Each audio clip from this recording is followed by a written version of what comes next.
गसाइनिसना दालाइसा एबसुआ साखोन-सिखोन खालामनाय हाबाफारि लादों।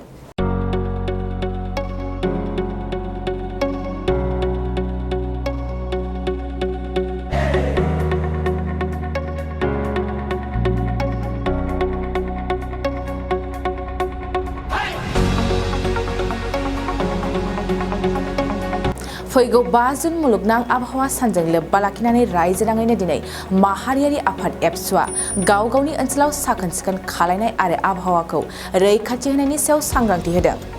बेबादिनो गसाइनिसना दालाइसा एबसुआबो दिनै फुंबिलिनि समाव गावनि ओनसोलावनो थानाय गोजोनस्रि हाथायाव साखोन-सिखोन खालामनाय हाबाफारि लायो। साखोन-सिखोन खालामनायजों लोगोसेनो सेवनो रोङै प्लास्टिक बाहायनायनिफ्राय सांग्रां जानांगौनि आरो आबहावा रैखाथिनि थाखाय सांग्रांथिबो फोसावो। बे समाव हाबाफारि मावफुंनायजोंनो सोमोन्दो लाखिना बिथांमोना खौरांगिरिनि सिगाङाव मा फोरमायखो आबुङै मिथिना ला।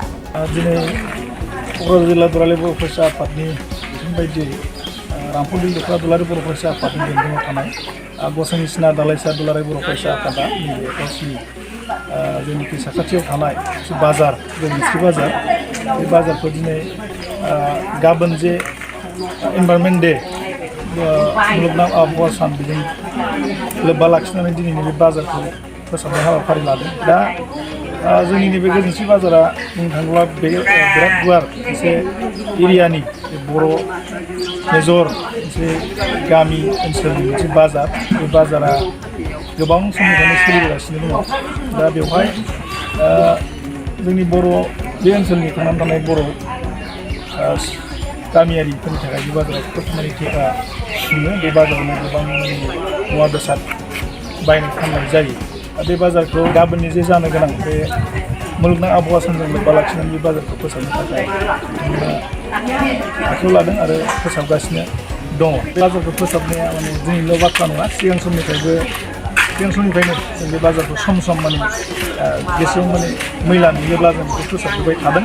बेबायदिनो जोङो दिनै बे जाय माने बे ओनसोलाव बे दखानाव बे बाजाराव जाय दखान होनानै जाय बेबसाय खालामनानै जाय मावनानै दासिम दङ बिथांमोनखौ जोङो एवारनेस जों प्रग्राम लादों जाहाथे माने नेक्स्टआव माने दाखोर दाला बिदि प्लास्टिक माबा माबि मैला मैथाखौ जाहाथे बाजाराव गारलाबाया बिनि थाखाय डास्टबिननि जगार खालामनानै होनाय दिनैनिफ्राय जागोन। सिगाङावबो होखादोंमोन नाथाय अबेबा समाव माखासे प्रब्लेमाव डास्टबिनफोरा बायला जिला जानानै एसे प्रब्लेम जादोंमोन। दा बेखौ फरायसा आफादा मेनेज खालामनानै दिनैनिफ्राय आरो स्टार्ट खालामफिननायनि आखायाव लादों।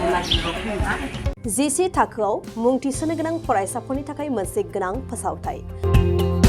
क'क्राझार दा रिलेटिभ पाब्लिक स्कुलाव थाखो 10 सिम मुं थिसननाया सोलिगासिनो। साइन्स आरो आर्ट्स मोन्नैबो आयदायाव थाखो 10 नि मुं थिसननाया सोलिगासिनो। मुं थिसननायजोंनो लोगोसे साइन्स आयदानि फरायसाफोरनो स्कलारशिप टेस्टनि सुबिदा होनाय जागोन। बेनि गेजेराव फरायसाफोरखौ टप 3 सायख'नाय जागोन। 75% आरो स्कलारशिप टेस्टनि काट अफ मार्क जागोन। टपार जानो हानाय फरायसाफोरा 100% स्कलारशिपनि सुबिदा मोननो हागोन। टपार फरायसाफोरनो क'क्राझार दा रिलेटिभ पाब्लिक स्कुला 2 बोसोरनि बेसेन नाङाजासे सोलोंथाइ लानो सुबिदा होगोन। फैगौ 13 मे खालि फुंनि 10 बाजिनिफ्राय 12 बाजिसिम स्कलारशिपनि टेस्टखौ लानाय जागोन।